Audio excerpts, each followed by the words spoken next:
This is your tropical update for Tuesday, October 14th. We have 47 days left in the 2025 Atlantic hurricane season. Of course, we've been monitoring things across the basin, a lot of wind shear, which is something that typically occurs as we move through October. We tend to see the main development region start cooling down, and water temperatures are beginning to cool down. And that is partially impacting what is still Tropical Storm Lorenzo. It's very difficult to actually pick out. It's that little burst of clouds right in the middle of the screen. This thing is really struggling. In fact, the latest forecast from the Hurricane Center shows Lorenzo not surviving to the weekend, as wind shear will come through and overtake it, and likely it'll just dissolve into a remnant system before the weekend arrives.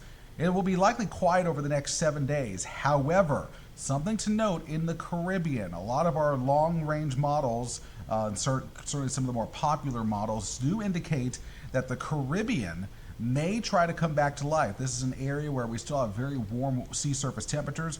So between October 22nd and October 28th, that is an area, this would be the week before Halloween week, where we could see something try to develop here.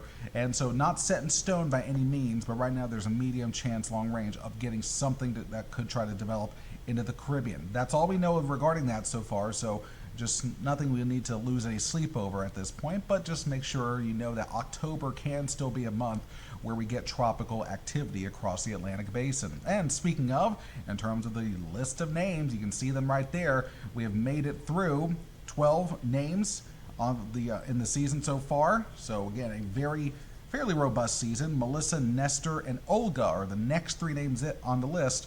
Remember, hurricane season runs all the way through the end of November.